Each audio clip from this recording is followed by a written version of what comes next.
hell is empty, and all the devils are here.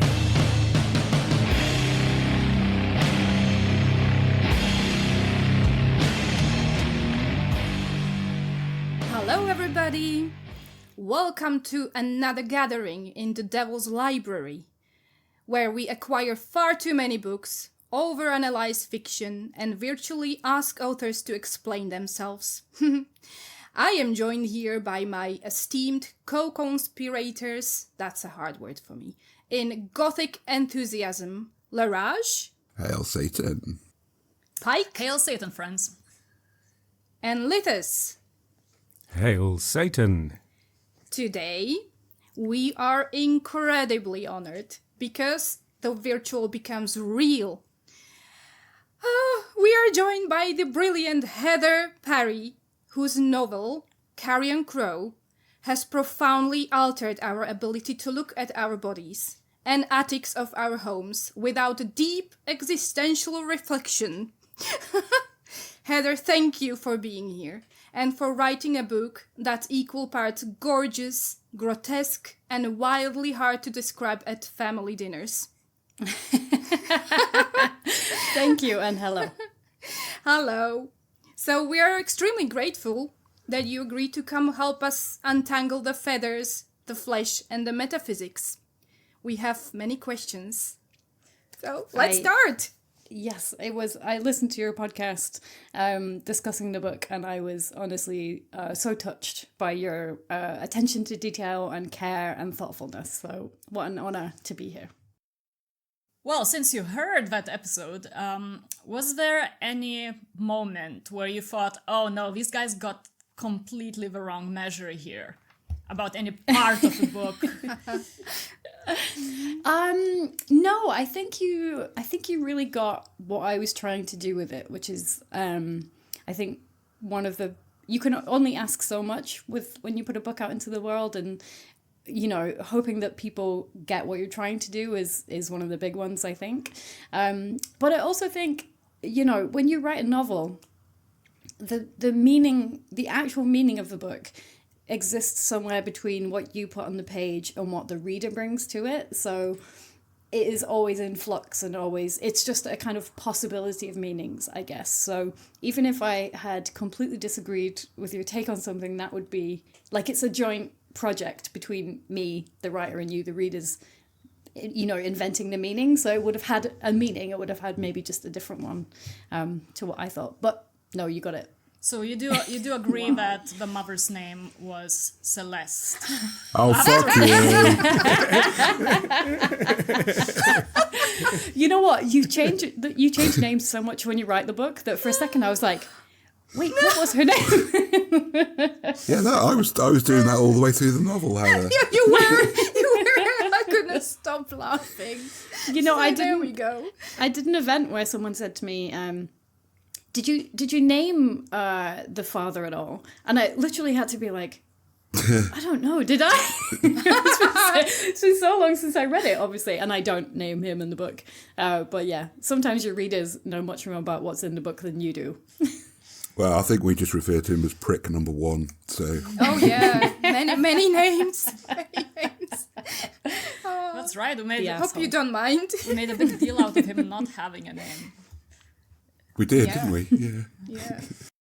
Okay, so I have a question. I have many, but I will start with this. So, what kind of atmosphere or like mindset do you need to enter while you're writing something as charged as this book? Oh, that's a great question. And you know, it was actually a very distinct atmosphere because I wrote it in first lockdown. The first of the COVID lockdowns in the UK. So I had been, the way I write novels is that I have to write a first draft really quickly. So I spend maybe like a year, 2 years, maybe even longer, thinking around a particular topic or reading into a thing. And, you know, I call it kind of magpieing because I feel like you go through the world picking up bits of fact and bits of personality and bits of a story that someone tells you and a bit of history, and you kind of make this like bird's nest in the back of your mind with all these little bits of random shit, and then eventually, I guess the end of that metaphor would be you eventually sit on it and lay an egg. So the kind of Which hopefully no making one eats. the net. Yeah, it turns out I'm all about birds. But for a couple of years, I'd been working on the nest, if you will, for Carrion Crow, and I had, you know, my kind of like real life inspiration, which was a relationship, you know, with someone I know to their mother that had gone quite poorly. There was the historical inspiration, which was Blanche Monnier, which I'm sure we can talk about later on. And there was Mrs. Beaton, which is a book I'd really fallen into. So I had all of these things going on in my head, but I usually know where I'm beginning and I know where I'm ending with the novel, but I don't really know what's going to happen in between. Mm-hmm. And meanwhile, I had been waiting to work on another novel that I'd written a first draft of in 2017. And that was set on a Scottish island. It was a completely different novel. And I wasn't as good as I needed to be to realise that project when I first wrote it. So I'd left it for like several years thinking I'll become a better writer and I'll come back to it. And I had been selected for a residency just outside Edinburgh in this castle, which is amazing, and they bring you your lunch in a little Fortnum's hamper so they don't bother you and they leave it outside your door. Blimey. And it's a crazy place, actually. It was set up as a residency by a woman who used to be married to the Heinz Beans guy. What is happening? Yeah. It's called Hawthornden, and This is going in a direction I did not expect. I know, I'm going on such a tangent right now. My friend was at that residency, and the woman who, her name was Drew Hines, she actually died in the castle while there was a residency going on, and she didn't want to tell the residents because she didn't want to put them off what they were writing. Anyway, very gothic setting is what I'm saying. Wow. And I was supposed to go there, I think it was the end of March 2020. And I was supposed to go on the Monday for a month to work on this island novel. And on the Friday, they announced lockdown. So I had all this like creative frustration. I had all this like energy. You know, I'd been like saving up for this. I was going to like, you know, spend a month rewriting this whole book. Mm-hmm. And then I couldn't go. So I was fucked off. Yes. I was so angry, and obviously, like everyone was, fearful and anxious and worrying about our loved ones and learning about the state of the world. And then I also didn't have an agent at the time. I hadn't sold my first novel. I was just very, very frustrated. And I think I literally woke up on the Monday and said to my partner, fuck it, I'm going to write a novel. So I sat down with the kind of, I sat on my Carrion Crow nest, my ideas nest, and I wrote every day for, I think, 6 weeks. And what came out was pretty much Carrion Crow as you read it. Like it had obviously some edits and some rewrites, but it did not change substantially, really. It had, you know, a little bit of movement around, but what came out is what you read. So it was a very distinct atmosphere, I would say. So when you write, are you a sort of Hemingwayan type, you know, wake up at 4 a.m., finish at 3 a.m.? I'm far too lazy to be waking up at 4 a.m. Any day of the year. I would say I'm kind of like, I try and sit down at my desk by 8, and I have a set amount of words that I'm going to write before I leave that desk. And sometimes that can be finished by 11 a.m. and sometimes it'll be finished by midnight. But I do it, you know, like I absolutely have to finish within that 6 weeks. I have to get to 60,000, 70,000 words and have a finished manuscript. And then I put it away in my drawer, and then I come back to it and I edit and I rewrite, and I do that again and again and again. But yeah, Carrion Crow was like, you know, I'm going to make myself sound pretentious. You know, they describe creative flow, where you're just getting to this like almost like hypnotic state. This was the purest version of that I've ever had.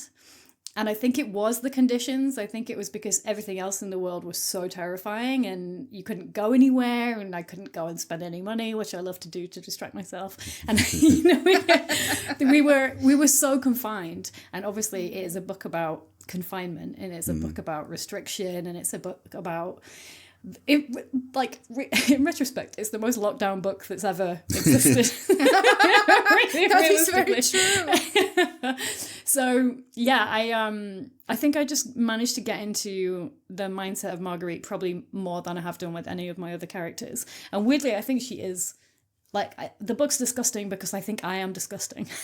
I think about bodies as much as Marguerite thinks about bodies, which I think is quite revealing.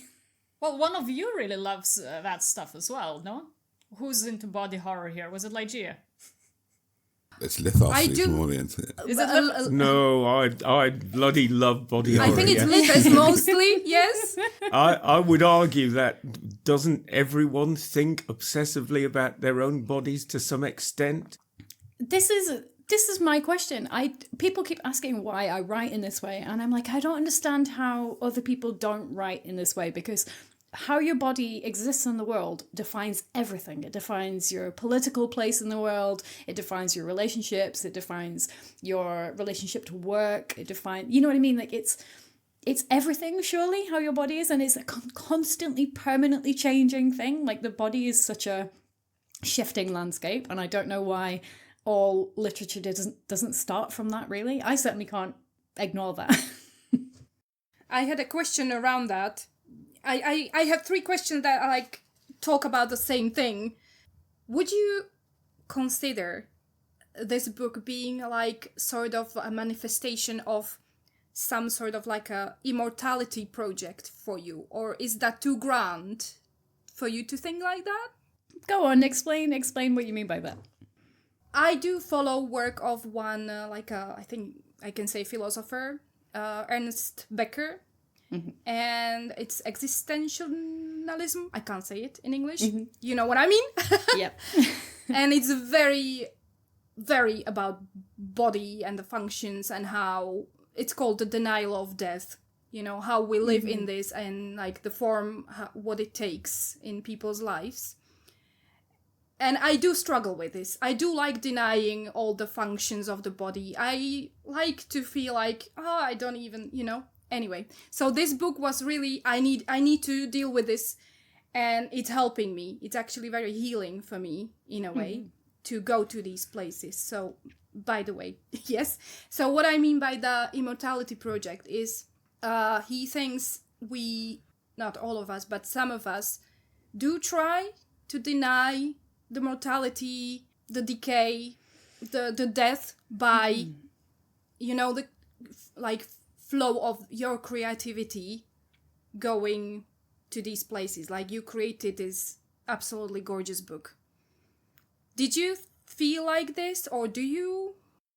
That's a really interesting question, because I'm really interested in transhumanists, and I'm really interested in the way that people use technology to try and escape mortality. And I wrote an essay for the Scottish Opera last year, and it was around an opera called The Macropolis Affair, which is about a woman who lived for 300 years. And I wrote about, it was called The Temporary Incurables, and it was about, I can't think of the word, but the people who freeze their bodies. Cryogenics.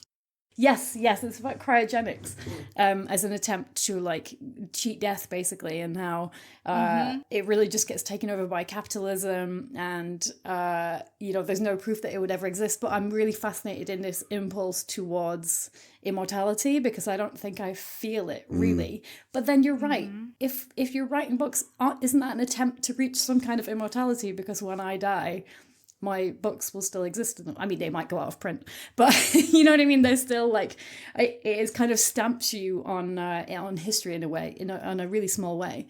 But yeah, that's really interesting, because I don't feel, I think immortality is a horrible concept. unfortunately come from a philosophical background, so I'm very overthinky. So I kind of, yeah, you know, I hate this idea of existing forever. And one of my favorite novels is called The People in the Trees by Hanya Yanagihara. It's her debut novel. Everyone thinks about A Little Life, but her debut novel was called The People in the Trees. And in fact, I have a tattoo on my thumb, which is from that book. And it is about colonialism, and it's kind of like Lolita, with like a colonial aspect to it, which is amazing. But part of it is about what happens to you if you eat something that makes you immortal. And what happens is that everybody develops dementia, because of course your mind can't deal with the longevity that your body then gets. So yeah, it's an interesting question. And I want to say that like physically and mentally, I'm not into the idea of immortality, but then creatively, surely what I'm doing gestures towards it in a way. I've got a kind of follow-up question to that while my voice continues to hold out. There's a kind of long literary tradition of women in the attic type stories. Based on what you just said about the immortality of stories after we die, were you kind of like aware that Carrion Crow was almost a continuation of that tradition? I'm thinking of characters like Bertha Mason in Jane Eyre, things like that. Were you aware of that when you were writing the book? Absolutely, yeah. I'm a huge fan of the Gothic genre, and I take Jane Eyre as part of that as well. And Wide Sargasso Sea, obviously the kind of reimagining of Bertha Mason's history was a huge influence on this book. Yeah, I love the kind of mad woman in the attic, and I'm doing, for podcast listeners, I'm doing air quotes here. You know, the quote unquote mad woman in the attic is such an incredible trope for me. I kind of hate the word trope, but I can't think of a better one, because it really is about who society makes expendable, right? And what gets you kicked out of polite society. And, you know, very often with women, it's that they don't conform to like the idea of femininity at the time, or they don't submit to marriage, or they don't have children, or they are racialized, or, you know, they exist in disabled bodies, or they exist outside gender norms. So I was absolutely writing into that very thoughtfully. But you know what I didn't really think of? I grew up 45 minutes away from where the Brontes lived. I'm from South Yorkshire. Oh. But I had never been to Haworth, which is where they're from, until about a month after the book came out. And I said, oh my God, I should really make that kind of literary pilgrimage, because my book has so much to thank Jane Eyre for. You know, it really wouldn't exist if there wasn't Jane Eyre ahead of it.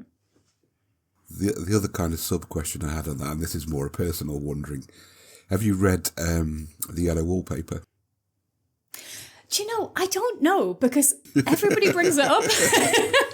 And I can't actually remember if I've read it, or I just know of it because I do write into this space and everybody talks about it. If I have, it hasn't been for about 20 years. Right. Because there's a lot of crossover, right? There's a lot of crossover, yeah. Yeah. Yeah, unfortunately, I can't say for sure. I at least know of it and what it's doing, and have written alongside it, you know, as a cultural kind of artifact. There's also the Flowers in the Attic that people keep mentioning, and I've not read Flowers in the Attic. I can see why people would say that, yeah, but your book is infinitely better than Flowers in the Attic. I won't comment, but I'll say thank you. So something I personally really liked in the book is how sensual it is. Not just, and I don't necessarily mean just in a sexy way. I mean, it is sexy in a sort of manky way as well, but the descriptions are there to affect all of your senses. And in that way, it made me think, there's quite a lot of 19th century literature, I think, where you do get a lot of that. I say Oscar Wilde loves to do that. But what strikes me as distinctly modern in your book is how it mixes these really pleasant sensual experiences with fairly repulsive ones. They are not side by side, they're not juxtaposed as such, they are actually intermixing. And I was wondering, did you have some kind of inspiration for that? And were you worried about, do you have a line somewhere and were worried about if you go beyond that line, it will be a bit edgelordy? It would be overdoing it a bit. Yeah, that's a great question. I don't think I worried about going over the line because I think I did. I think for a lot of people, this book is way over the line in terms of like sensory experience. And the book is kind of like a personality test because people come and tell me which bit exactly made them feel sick. So I'm getting like it's like was it this or was it this or was it this? I can group people according to what they found the most disgusting.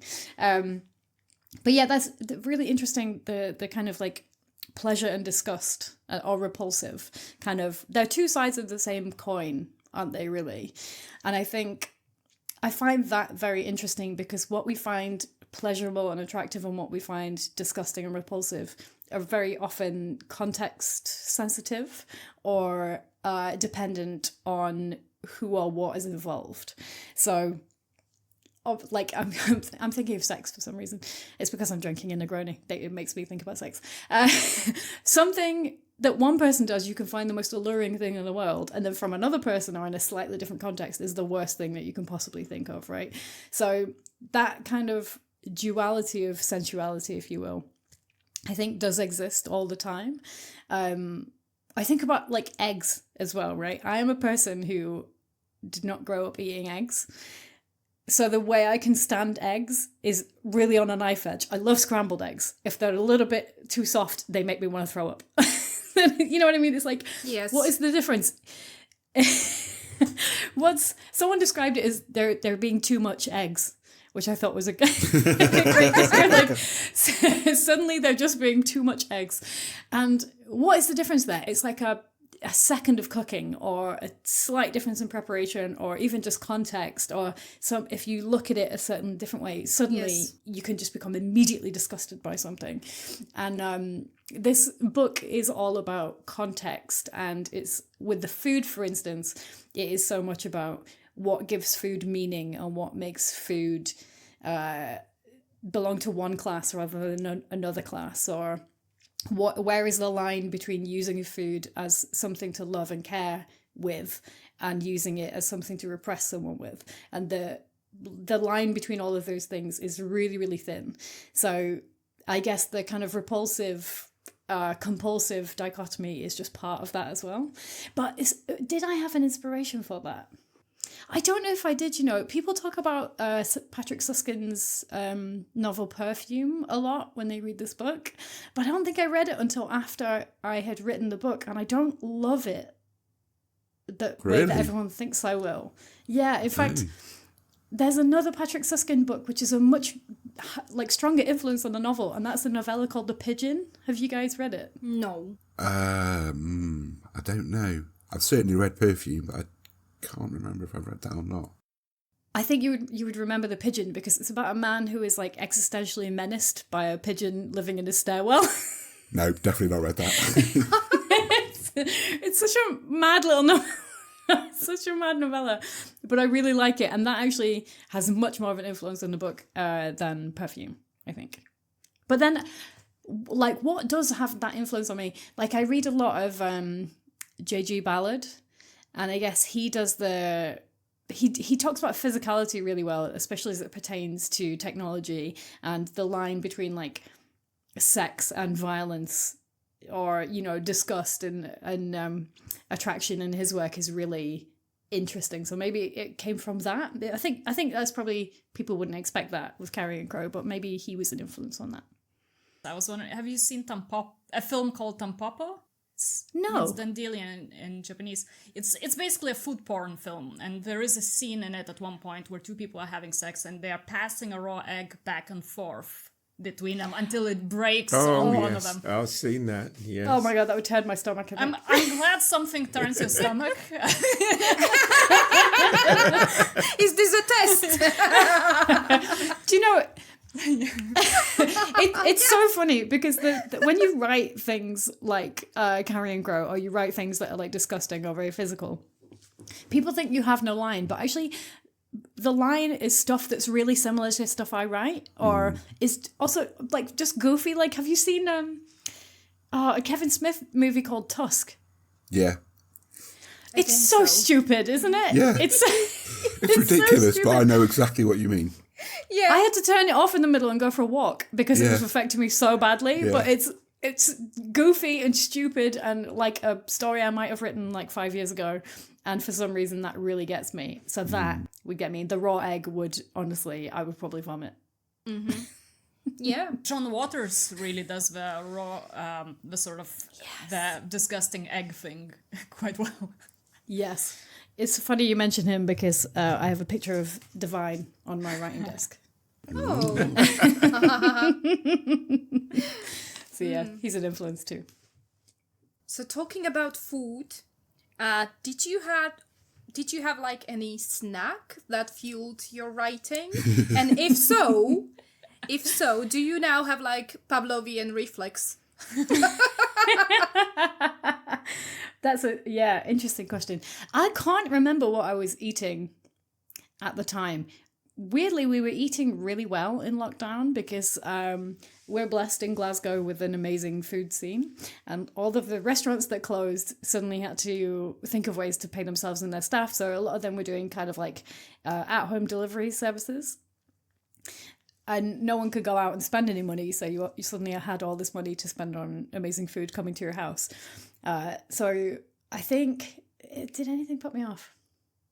Nothing that I was eating. I think I was eating a lot of, I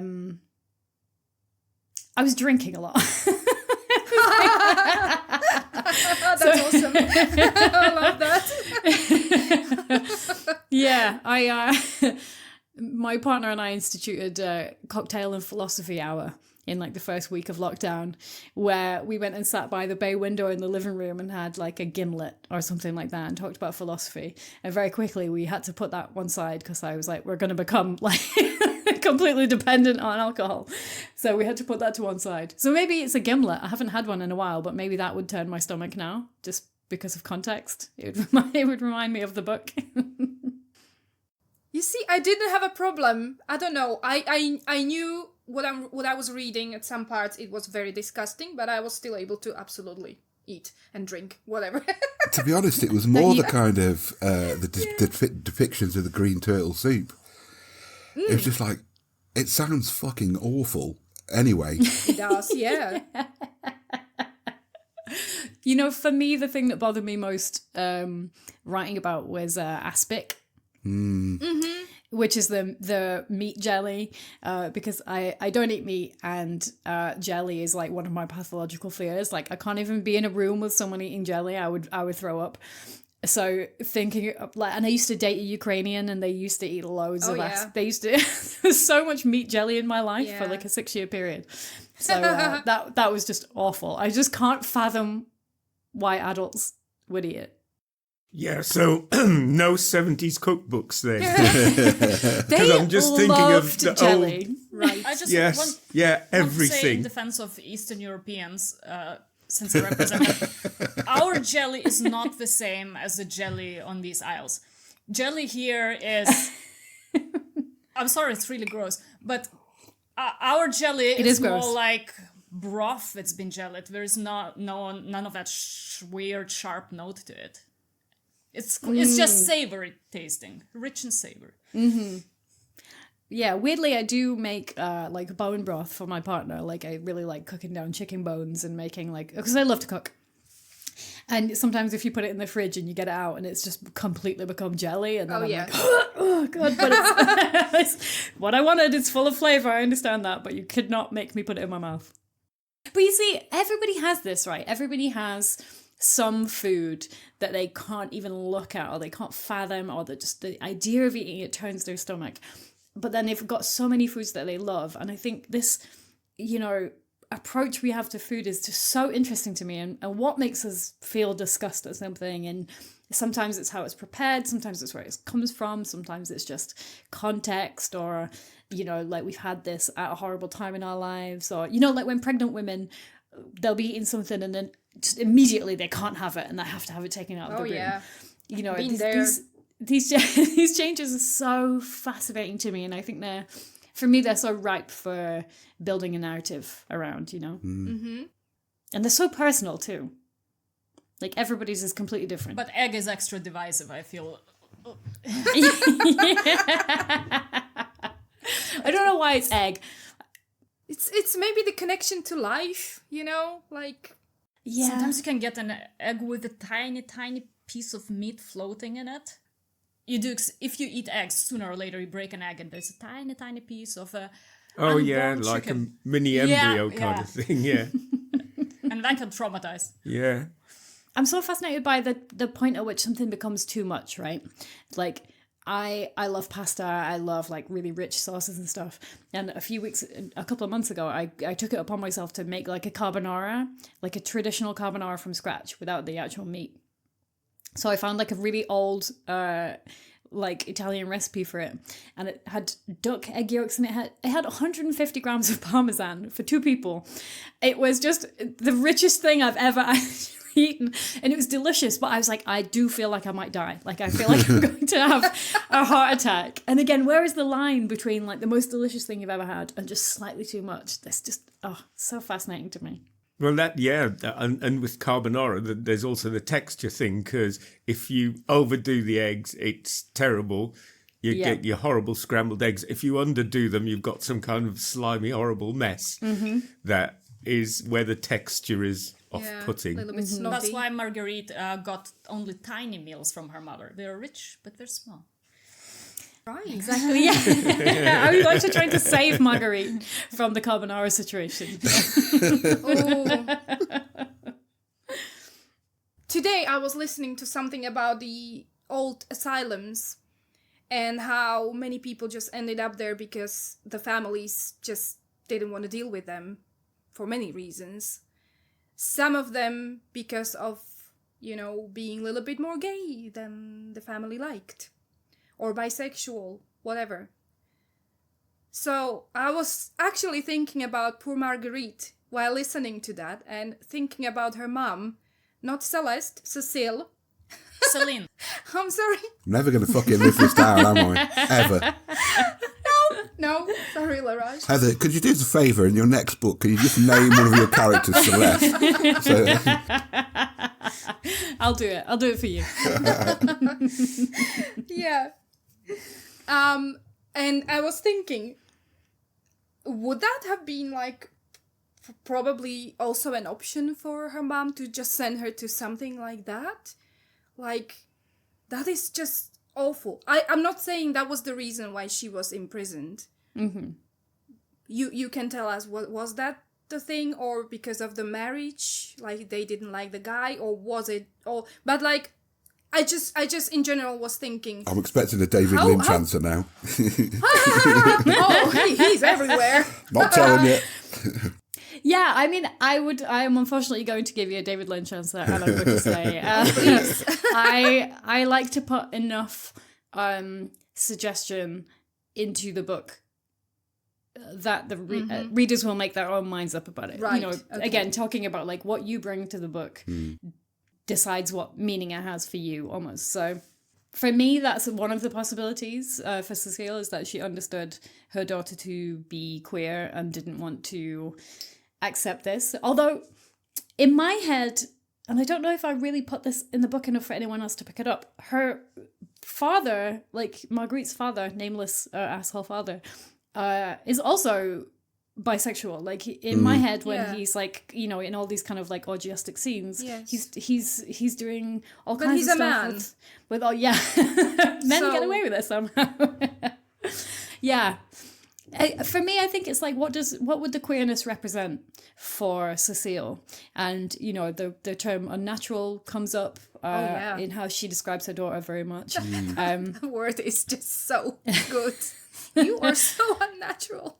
Yeah. And what do you mean by that? What does that mean in the context, right? Is it that you wouldn't follow the path that's been prescribed for you, which is marriage and children?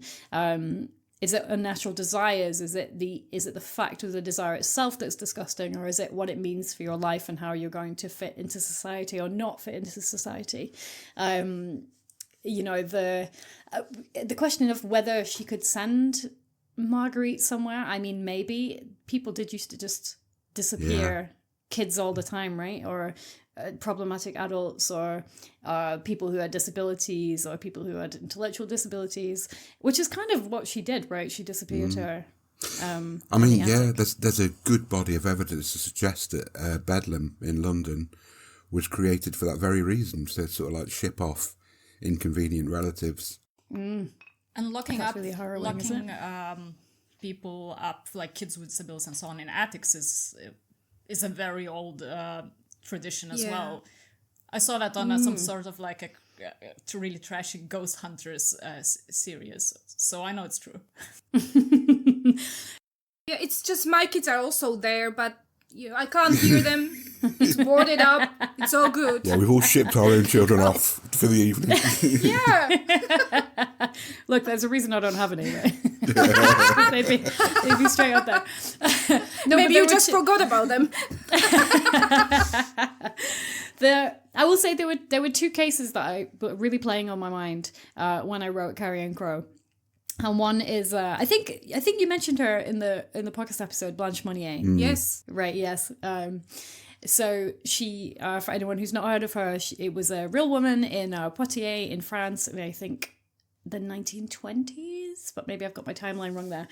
And she was locked in the attic of the family home by her mother and her brother for, without giving spoilers, the amount of time that Marguerite is locked in the attic. And I fell down that hole one day when I was just noodling around on the internet and found the Wikipedia page for the story of Blanche Monnier. And it so immediately gave me a narrative for everything that I was trying to write about that I read the headline and then turned it off. I was like, I don't want to know anything more about this because I don't want to write that story. I want to write a different story with that through line. Yeah, in your mind. Mm-hmm. But there's a picture of her when she's found, which is really harrowing. Yeah. So I always had that picture of Blanche in my head when I was writing about Marguerite. And the other one was a story that we studied when I was in college, and I did English language. So I did like child language acquisition. And it was a story about a girl called Jeannie. I think it was maybe in the 70s or maybe the 60s. Basically, and this is a horrible thing to talk about, so apologies. But basically they found I think she was 11 or 13, and they found a girl and she had been locked to a crib basically by her parents for almost her entire life at that point. So she was enormously unsocialized, physically very screwed up. But she had missed the period for language acquisition, which is a really distinct period in humans. So she never actually learned to communicate or speak in the way that, we would use language now. And these two cases I think were really playing on me when I was writing Marguerite, and, what brings a person to do this to a child they've brought into the world, and what are the social pressures that are acting on all of the people in those scenarios, and how do you get from the place of having a child to thinking it's rational or moral or right to do this to a child. That's kind of that journey between those 2 points is what I wanted to explore in the book. I've bummed everyone out now, sorry guys. Let's have a group cry. Okay, I will start.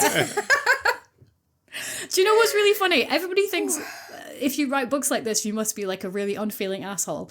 And just yesterday I was crying reading the Jim Henson Wikipedia page.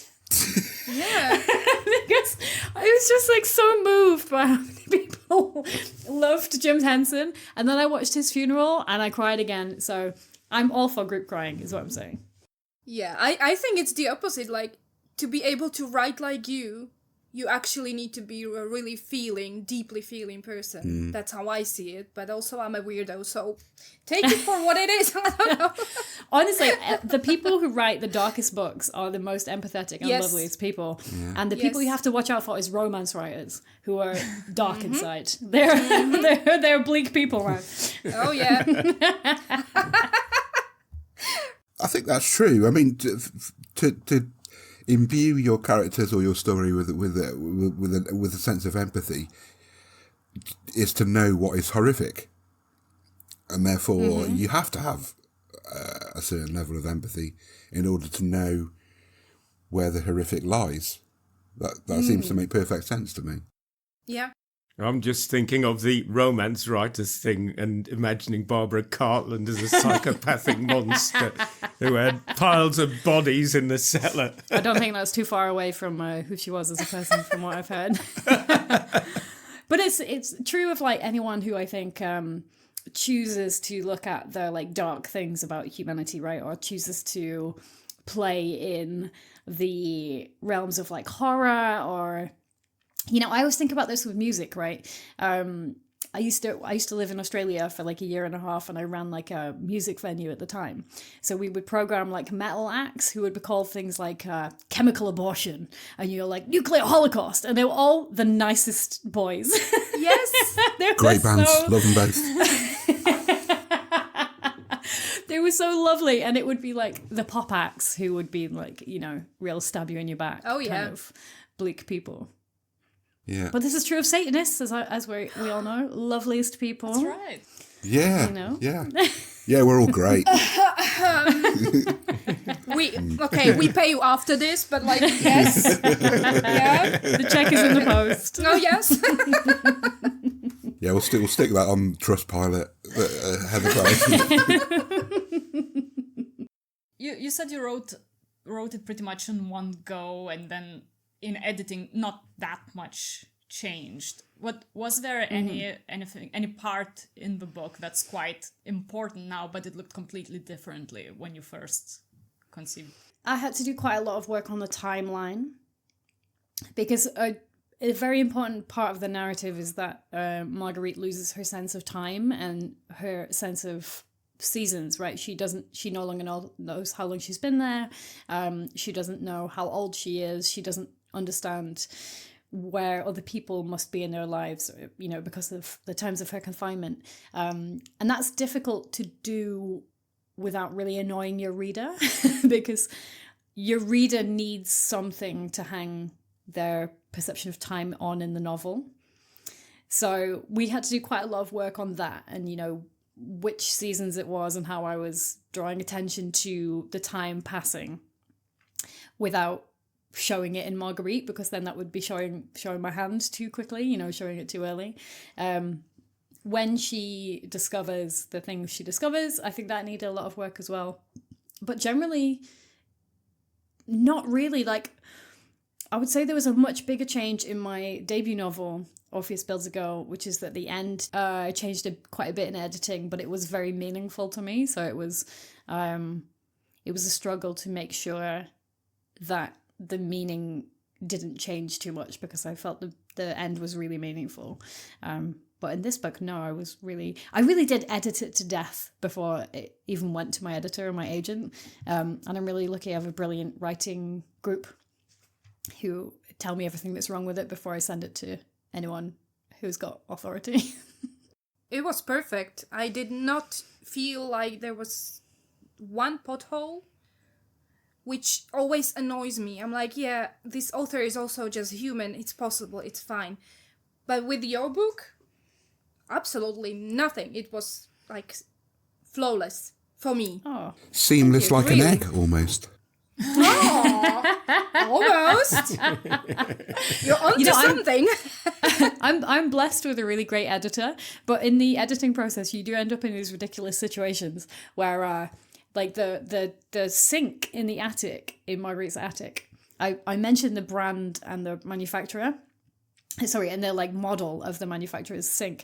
And me and my editor, who I love very much, ended up in an argument as to what language would be on the taps of this particular type. No! And I had to go online and find a vintage version of the exact sink on eBay and send a picture to them, and they'd be like, look, it's fucking French. Wow, I love this.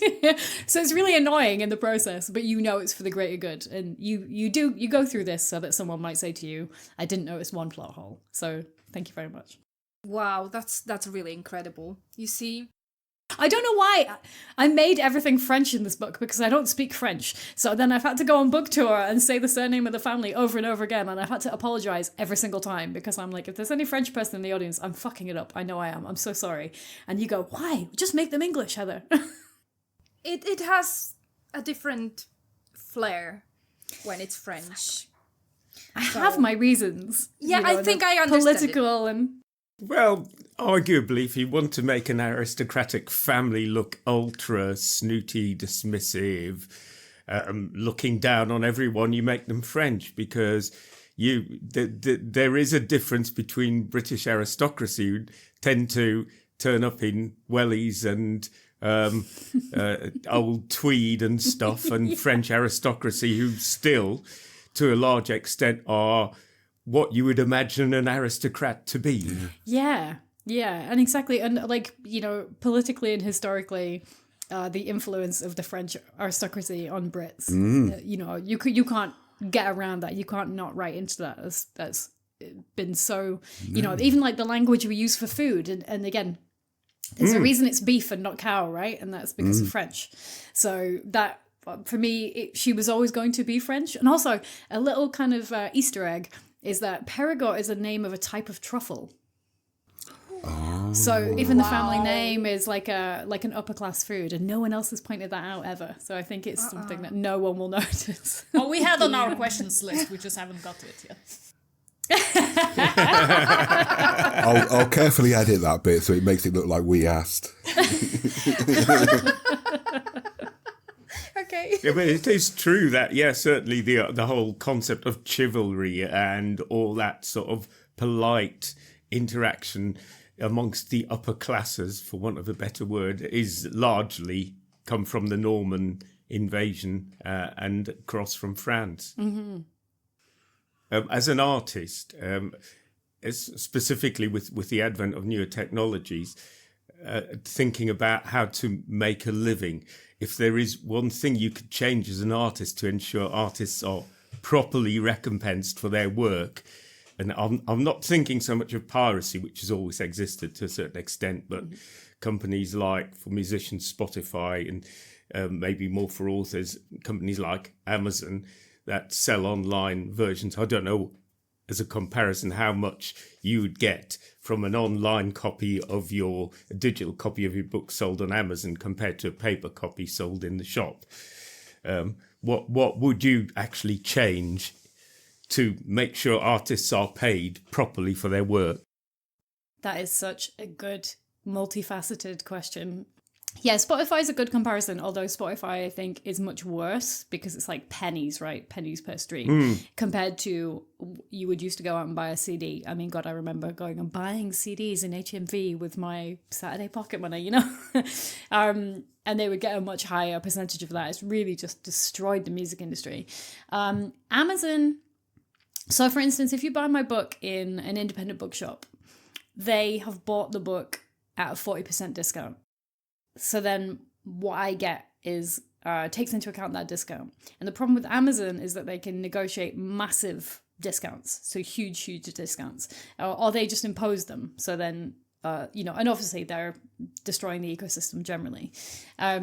What I would do, and this probably speaks to my political leanings, is I would introduce UBI, Universal Basic Income, which they're doing for artists in Ireland right now. But very limited. I think it's like 2,000 artists who get UBI, and I think it's about 350 euros a week. But like, we're not going to escape the capitalist nature of the publishing industry, right? Which is that publishers take a risk on you. They need to make money.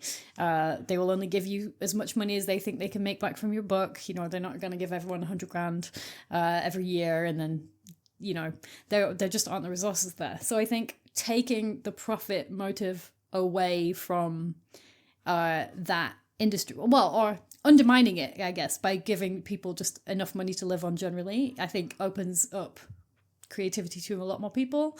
It allows people to... So I'm talking about not just UBI for us. I think we should have UBI for everybody. So they can take a year off to learn to do pottery, or they can take a year and a half off to look after their parent, or, they can do the grand tour that the aristocrats used to do in Europe and become a more cultured person.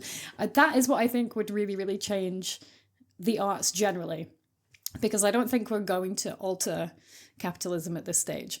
As much as I would like us to, and much as I would invest in guillotines for that very purpose, I don't think it's going to happen. So, taking away the need to get over these barriers and taking away the ability of companies like Amazon to dictate the terms of existence for artists would be a huge thing, I think.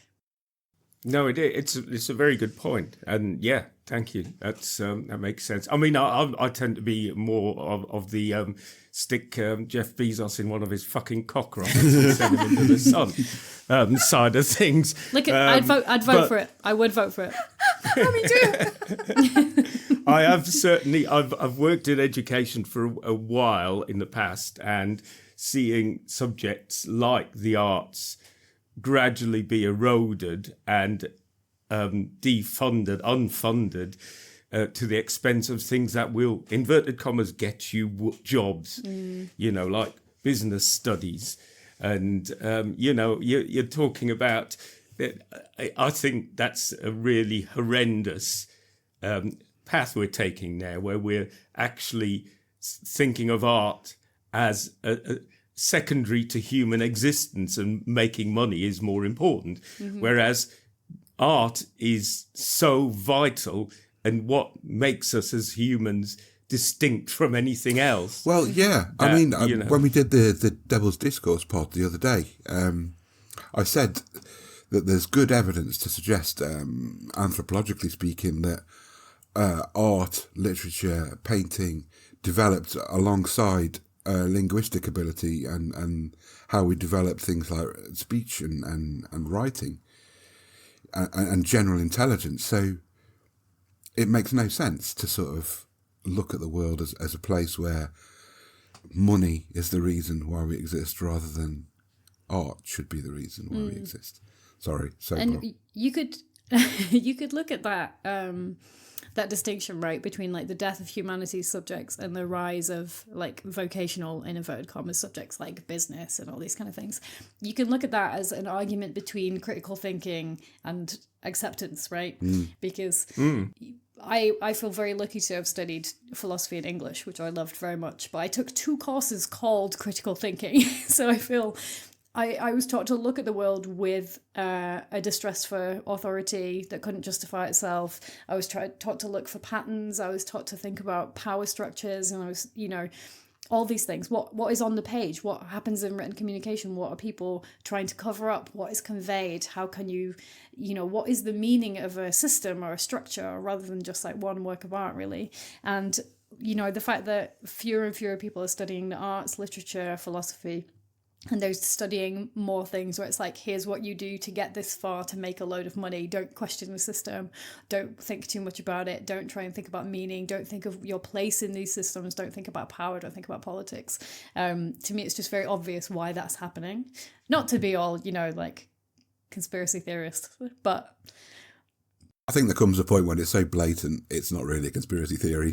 Exactly. I mean, there's the funding of the humanities generally is just the worst thing that could happen, which is why I'm always being really annoying about philosophy and always bringing it up. Please do. Well, also, in simple terms, if you just want to look at it in simple money terms, certainly for a country like the UK, the amount of money that has been brought in by the arts over the years, even if you were just going to look at it, which I'm not suggesting anyone does in money terms, it is actually profitable as well. And the way that those artistic ecosystems also contribute to things like health, right? So when I used to live in Edinburgh, I live in Glasgow now, I used to live in Edinburgh, I used to volunteer at my local library. And once every 2 weeks, we took a mobility van and we picked up elderly and disabled people in the community, and we took them to the library to ostensibly to change their books. But actually, they got some cake, we had some biscuits, we had a cup of tea, coffee, we had a blether. It was like a wellness check for everyone. And they could come and get batteries for their hearing aids. We took a 101-year-old lady to vote one time, and she caused a real riot.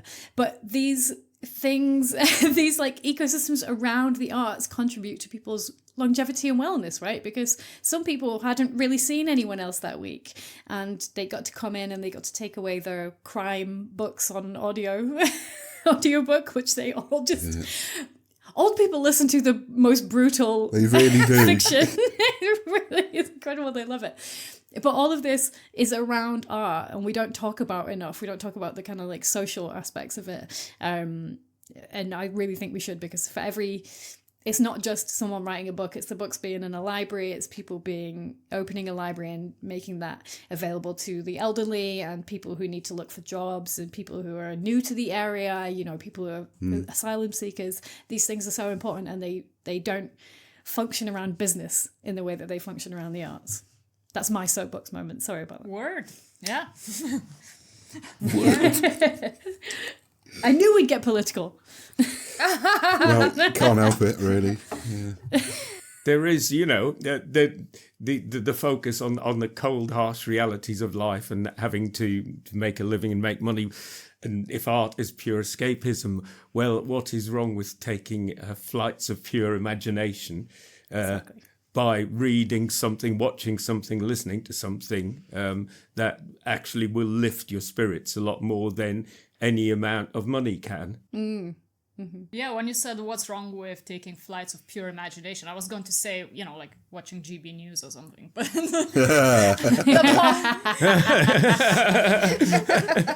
Jesus Christ. Now, that is proper horror. That is proper, absolute grim. God.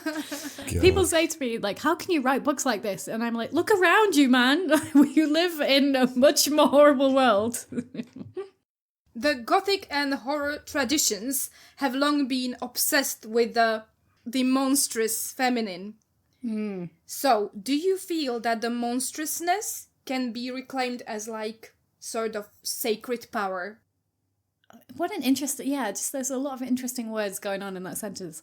I think the kind of like monstrous feminine, which is a great phrase, is in the middle of being reclaimed very much by a lot of writers and filmmakers and musicians even. You know, this idea of women as monstrous inherently, I think, is being reclaimed. And I think it is a recognition of the material reality of women's lives, you know, that we are very much less stable and a kind of, I don't mean like mentally, I mean like our bodies are less stable. Our bodies are like constantly in flux. They're constantly going through things.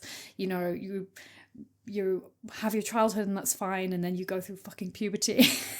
And then you're on then you're on a cycle for like the rest of your life in a way that men just kind of aren't. And you know, if you're a genderqueer person, if you're a trans person, you're entering into that cycle as well, this very changeable state all the time. And I think that is being reclaimed by people as a site of narrative and as a site of exploration. I don't know, the word sacred is, I think, tripping me up in that question, because like, what do we mean by it, I guess? Like, yeah, I struggle with finding a better word. What I mean is, probably as a female, I identify as a female, I would love to take that monstrousness, whatever it is, and stop making it sound negative, because it doesn't have to necessarily. Yeah, but you know, we don't mean sacred as other religions, like somebody blessed it with something. No, that's not what I mean. But something higher than it is just a monster that is scary and bad Something and valuable? is killing everybody. Valuable. It has values. Yeah, you know, like feminine rage or anger. It's just like being in your own body and being happy with it, and maybe not needing a partner, or being able to disagree, stand on your 2 feet, however feet you have, whatever, you know. So maybe this is what I pressed into that word, probably. I guess what you're describing as like sacred, I think of as like an appreciation of the material and the differences of material, because you know, like I'm 39 now, so all of my social media algorithm is always shit about having a baby. You know, like pregnancy test adverts, and I'm like, you're so barking up the wrong tree here. But I get so much about like the divine feminine, which is always about the womb and about, you know, what's the kind of like maiden mother dichotomy and how you move from this into the other, and I hate it because I do think that the physicality of a woman is amazing, because I think the physicality of everybody is amazing. Like the human body is so incredible, you know, like the menstrual cycle is amazing, but also so is like your spleen, you know, or like the human skin is so incredible. The brain, the way the brain works, like the fact that when you get sick, obviously I'm thinking of you and just like hold here, the fact that you like create like a material substance to try and get germs out of your body is incredible if you think about it. You know, the things that are happening in the human body on a daily basis baffle me so much. And the fact that we have like a day of health in every 30 days is what a miracle. You know what I mean? Like what an actual miracle. If you think of everything that can go wrong with you physically or mentally, the fact that we remain largely healthy for most of our lives is incredible. So in that way, I do see the like female physicality as just another part of that, but I think it has been made socially taboo, and it has been made monstrous, and that has been made other. So I guess what you're talking about is like a sacred kind of way of looking at that. I would just bring it into what I think is like a sacred physicality for everybody, you know, and like there are things that are seen as monstrous when it's women, like aging, like choosing to have children, choosing not to have children. Basically, any progress that a woman can make in any direction is seen as monstrous in some regard. I would love for us to just bring that back into this like amazing view we have of physicality and humanity and life and the choices that we make. And I think it's incredible if someone has 9 kids, and I think it is incredible if a woman has no kids. You know, everything in the way that we choose to use our physical bodies in the world is kind of sacred, I guess. Just if you have kids, please don't lock them into your attic. Please, I beg you. Or at least crack a window if you do, you know. Be like an 80s parent. Give them a bird. Give them a cigarette, leave them in the car, but crack the window. That's totally fine. Yeah. You were around during my childhood then. Oh, okay. I have to start every event for this book by clarifying that it's not a book about my mother. So my mother never left me in a car with a cigarette and the window open. It's interesting what you were just saying about that idea of sacred and the reclamation going on in the arts at the moment. I recently read Madeline Miller's second book, Circe. And Circe. And that idea is very much present throughout that whole novel. You know what I was really moved by the other day? Do you know an American writer called Jason Reynolds? Yeah. I know the name. He's really wonderful, and he was being interviewed, and the interviewer said to him, like, do you have anything that in like your life that approaches prayer, right? And I'm not a religious person at all, but he basically said that his mother was like getting older and was reaching a stage of her life in which he had to care for her, and he had to do a lot of like physically intimate things for his mother, like washing her and cleaning her and, you know, dressing her. And he said, what is that if that's not prayer? And he said he was worshipping at the altar of the only creator he'd ever known. And that really, really moved me, because like that's an appreciation of the physical, right? It's an appreciation of creation, but of aging and of like physical relation and all these kind of things. And it's very material, it's very rooted. So I was really moved by that. Yeah, this is what I told my mom, because I used to be Christian first, and I hope they will never listen to this. I love you guys, but like, yeah, they pray a lot. And sometimes when they visit, they always visit for like a week, 2, even a month, because we are far away. And they go like, oh, you stopped praying. And like, no, I didn't. I just do stuff for this family. This is me praying. So I absolutely understand. I had to reach a point where that actually makes sense. Call it a prayer, whatever. It is my way of praying. Loving people that mean so much to me. my friends and like doing stuff for people. I think that is so much better than just to be kneeling and, like whatever helps you. But yeah. See, this is where I become the interviewer, because I want to ask you about how you became Satanists. Oh, God almighty, Heather, we could be here all night. I mean, Yeah, I can tell you What it means to you. I was born. You were I think for the words. for some of us here, they used to be religious and got sick of it being forced on them. And for some of us, we've never been religious. But we did the episode before this, I think, was a very short one about how romantic Satanism, kind of the works of people inspired by Paradise Lost, so the Shelleys, Byron, that kind of, how that inspired our political and literature-based Satanism. Surely the best type of Satanism is literature-based Satanism. It's the Well, only yeah, I mean, if we can just lounge around sipping absinthe, and Ooh, yes, please. I mean, I would say it's on the basis that Satan is a metaphor for the self. It is about the self. So everyone has come to it for different reasons. So some of us, as a rejection of religions that were sort of, for want of a better word, enforced upon us from an early age. Some of us came from an atheist background, everyone has their own reasons, and it is more a thing about self-realization and sort of acknowledging yourself rather than some kind of outwardly imposed worldview, for want of a better phrase. I could be putting this better, but no, I think that's... It's this time of year where there's a lack of sunlight, and some of us Satanists do actually like sunlight, some don't. But the way you're describing it is like it's very existentialist, right? Like yeah, definitely. Like I have a really, really bad tattoo on my back, which is a Jean-Paul Sartre quote, and it's in French, which, as we've already established, I don't speak. But it says the quote is, "I cannot escape from myself." Right? Your engagement with the world is rooted in yourself and your physicality and your choice of moral authority and your choice of how you move in the world, how you exist, what you do. So it's very kind of humanist in the way that you describe it. It is humanist, really. It is.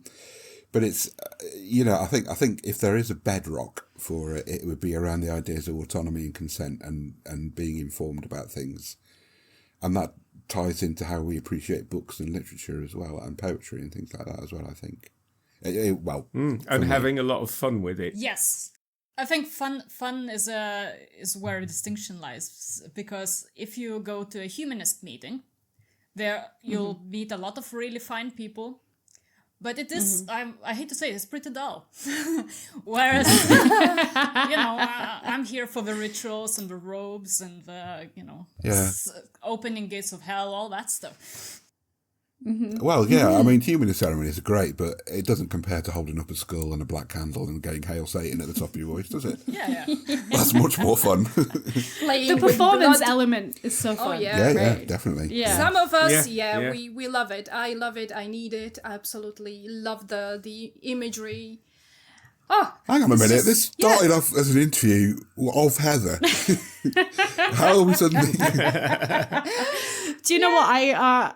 I have like interviewed so many people, like chairing writers is another part of my job. And I did that for many years before I had a book out. So I have this horrible habit on stage where I'm being interviewed of starting to interview the interviewer. Well, the best interviews But what are do you conversations, right? yeah. This is what I think. Yeah, exactly. Everybody has an angle that's interesting, I think. And the Satanist angle is particularly interesting.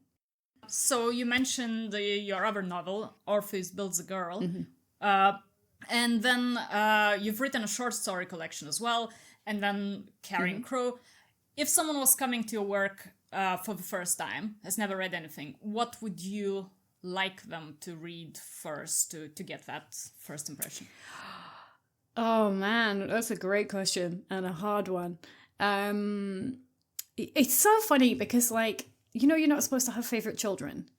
I think you always do. You always do have a favorite book, which is the most recent one, because you feel like you have hopefully moved on as a writer and improved since the ones that you wrote earlier.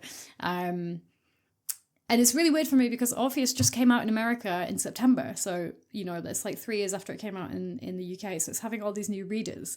And I'm kind of like, oh, I don't look at, that's old. Yes, that's my old child. Don't worry about that. I feel like Orpheus probably is a good place to start. I feel like Orpheus is very different to Carrion Crow, but it shares a lot of the same DNA and the same interests. But I think it is probably a little bit more shocking. I think it, you know, maybe, I'm not sure. You have to tell me.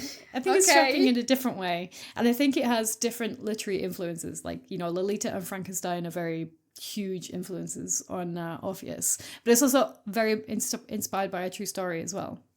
So it has a lot of the same process in it as well. But I guess a little, like, different Gothic influences too. So yeah, I guess just start at the beginning and then follow me through is what I'd like people to do. Now I'm very excited to read this book. But you know what's weird? I have my next book is completely different to these two. Go on, tell us about the next book. Well, it's difficult to. I don't know how to describe it really. It's again very kind of J.G. Ballard influenced, and it's going to be like a book of interconnected fictions about like violence and politics and the media and what it means to be alive now and how you try and exist sanely in a world that is determined to make you feel insane. Whoa. Ooh, that sounds good. My interest is piqued. Me too. Yeah, I hope it doesn't let you guys down. Yeah, well, I think you can guarantee we're going to be reading that when it comes out. Okay, I just wanted to say thank you very, very much, Heather, for coming on. It's been fantastic to have you on. And thank you so much. We really enjoyed talking to you. And couldn't wait to do this. No, we've been counting down the minutes, haven't we, collectively? Yeah. Oh, honestly, it's such a pleasure to speak to people who, you know, really got the book. Good. Ooh. We will try to get more books that you write. Yeah, I hope Orpheus lives up to expectations too. Mm-hmm. Can't imagine it won't. It would be awkward otherwise, right? You invite me back on and you're like, well, this one was shit. This was shit. What the hell happened? Yes, thank you so much, guys. I've been Laraj, Hail Satan. Lygia, bye-bye, hail Satan. Hail Satan, and I will reiterate what I said at the end of the last podcast. Buy the fucking book. Read the fucking book. You will not regret it. It's fantastic. Thank you very much for your time, Heather. Hail Satan. I'm Pike, and hail Satan. Heather, you don't have to Hail Satan. I've been Heather Parry. Hail Satan. Yay! Yeah!